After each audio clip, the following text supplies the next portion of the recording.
All right, traders, it's time for our weekly analytics on the gold, right?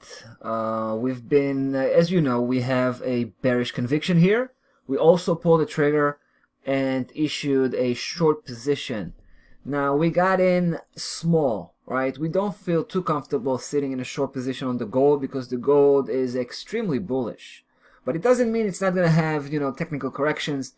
In some cases, it's going to be profound and severe, so we might as well try to catch those, but we're gonna be on the cautious side whenever we have that short position in place.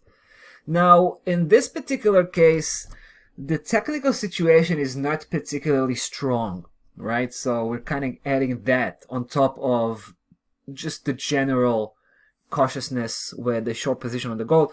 We also have a bit of a shaky ground when it comes to the technical picture. The situation here is this: we have a formation that could be starting to develop.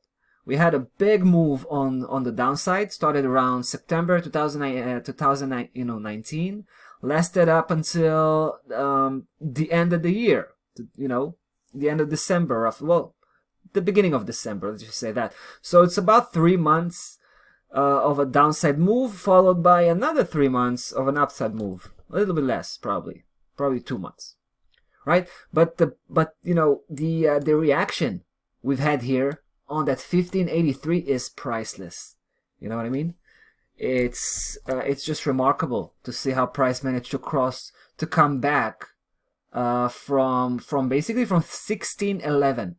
Right, 1611. The level, the top resistance here is 1583. Just imagine that, right? Talking about 27 points. In this case, $27 beyond that 1583, and then coming back in a single day and ending up negatively. That's phenomenal. By the way, when it ended up, it managed to close that little gap here. How about that? All of these elements in such a swift move, just 3 days, boom, in and out. Now that's a big sign of just a downside reversal. So that's pretty much all the reasons we decided that convinced us that it's going to be an interesting situation here to pick it up and try to establish a short position.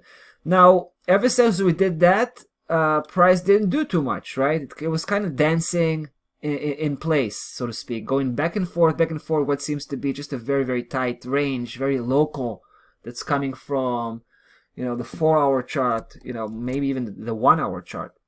But this slight local technical correction might be getting to the end of it. We think we see price back on the downside. We think it's going to be ready to complete the move. First, a quick move to 1530, right? 1530 could be a secondary target here to take some profit off the table, to reduce the exposure, but it can also be a test level. Price going to be successful breaking through. That's actually can be a sign to load up more and increase the position here on the gold. We think price could go easily to 1471. That's kind of the safest move we can talk about. Later on, if we want to take this, a little bit to the risky area, we should probably mention 1434 for a massive retest. So, and it makes sense, because when price was on the upside, take a look how, with such a huge margin, it took the previous high, right? So there's a very good chance it will do the same on the downside, meaning it was going to take the previous low, but it can also have a nice party here with the 200-day moving average, which was probably going to be roughly around here by then, not too far from the previous low, and of course that 1434. Let me remind you where that 1334 is coming from, right? Such a big level, guys. Here it is. Remember that level got broken a few months ago? 1434 hadn't been retested yet. So it makes sense that price will go for that retest, you know what I mean? And we're still in the very, very early stages still. Still trading around 15.53, so you know, quite a long way. Yeah, $120 away. Stop loss level is at 16.15 still. We're waiting for price to engage with that 15.30 before beginning to adjust the stop loss level. Alright guys, that's about that for this one. That's about that for the gold and for today. Have a nice trading day. We'll be back tomorrow. Bye bye.